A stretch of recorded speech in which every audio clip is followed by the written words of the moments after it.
Pourquoi les pédibus comme thématique de recherche? Je dirais qu'elle s'est manifestée tout naturellement dans la continuité de mes recherches, notamment dans la continuité de mon travail de thèse soutenu en 2003 qui portait sur l'autonomie de déplacement des enfants en milieu urbain. Et puis, face aux enjeux écologiques, il devenait intéressant et pertinent de se pencher sur ces alternatives de l'automobilité, notamment une alternative donc, que sont les pédibus, que je prends comme une situation de laboratoire naturel pour observer les comportements, mais aussi le rapport à l'environnement au sein des familles. Deux objectifs conduisent mes recherches. Un premier objectif qui consiste à comprendre le dispositif dans sa dynamique sociale et environnementale, notamment comprendre pourquoi, à quel moment et comment les parents impliquent leurs enfants dans les pédibus. Et puis un objectif beaucoup plus développemental où il s'agit en fait de comprendre l'effet d'amorce de ce dispositif dans l'apprentissage des déplacements des enfants. Plusieurs enquêtes réalisées dans l'agglomération rennaise en Bretagne ont été conduites depuis 2006, dont les dernières qui remontent à 2011, réalisées dans 4 communes de l'agglomération rennaise.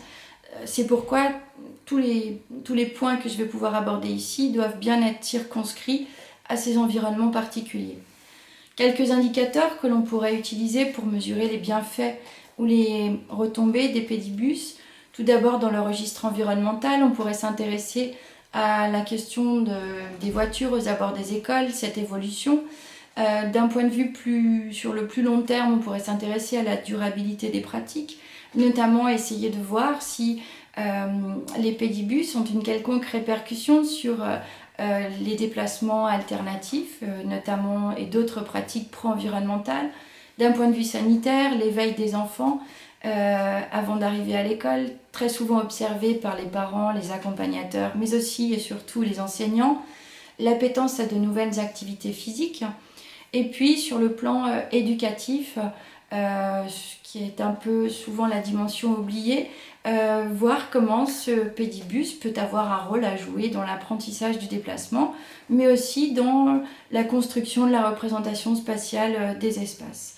Et puis en termes d'aménagement, un autre indicateur pourrait être le développement de tous les aménagements qui peuvent être faits au fur et à mesure que les pédibus se mettent en place et qui permettent de mesurer le besoin et la connaissance plutôt des besoins en termes d'aménagement pour la mobilité piétonne.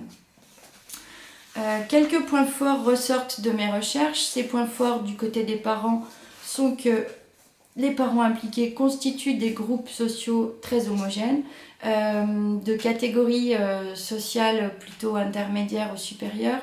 Ce sont des parents qui sont très investis pour leur cadre de vie, très souvent propriétaires.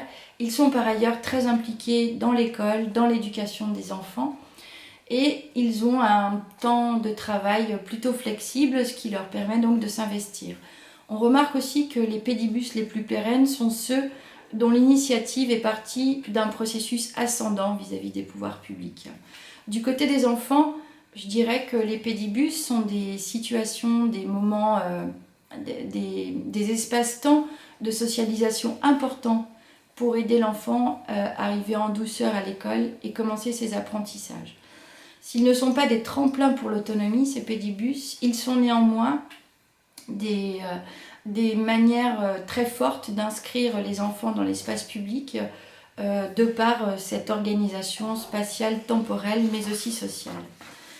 Quelques points qu'on pourrait tirer en termes d'enseignement, mais surtout pour améliorer les pédibus. Sur le plan des aménagements, il s'agirait de veiller à l'organisation de ces trajectoires pour mieux couvrir la diversité sociale mais aussi générationnelle, si possible pouvoir éviter des effets de cycle scolaire, mais aussi diversifier les situations urbaines en termes de densité de coprésence, de situations routières qui permettraient aux enfants de passer ou dans tous les cas d'éviter certains effets de rupture insurmontable. On sait du côté des enfants qu'il peut y avoir des risques d'abandon ou de lassitude, notamment dans les groupes d'âge hétérogènes, où les plus grands peuvent être gênés ou lassés du rythme de marche des plus petits.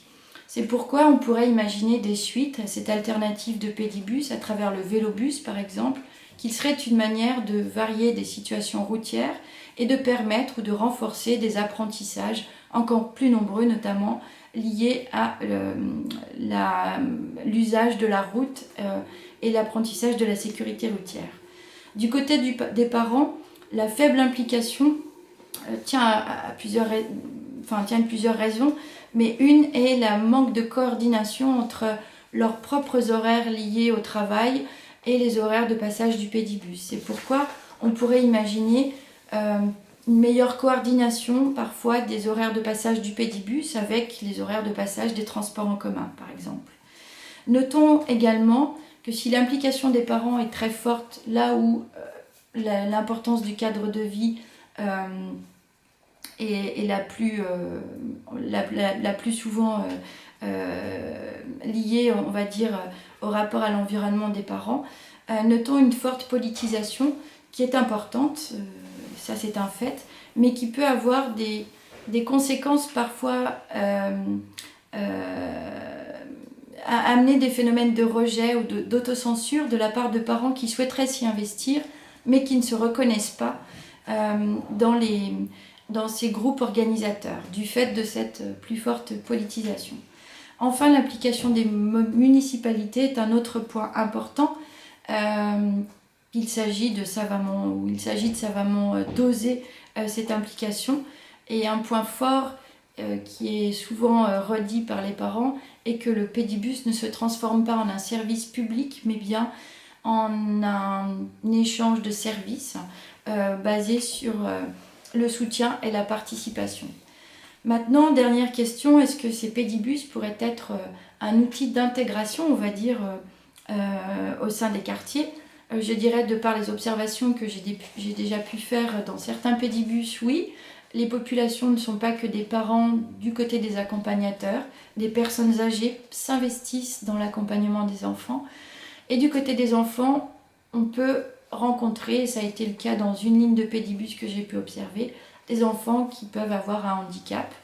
C'est pourquoi le pédibus peut être aussi une manière d'apprendre les différences et la tolérance dès lors que ces dispositifs ne fonctionnent pas comme des groupes fermés, des bulles un peu fermées coupées de l'extérieur.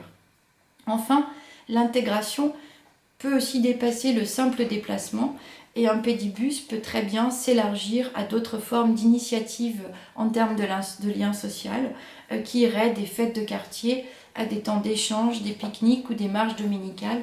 Autant d'initiatives que je vous cite là et que j'ai pu observer dans certaines lignes de pédibus enquêtées.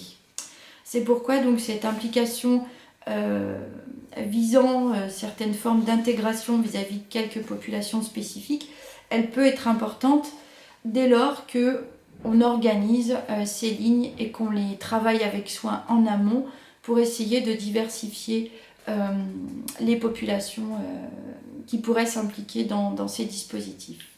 Je vous remercie.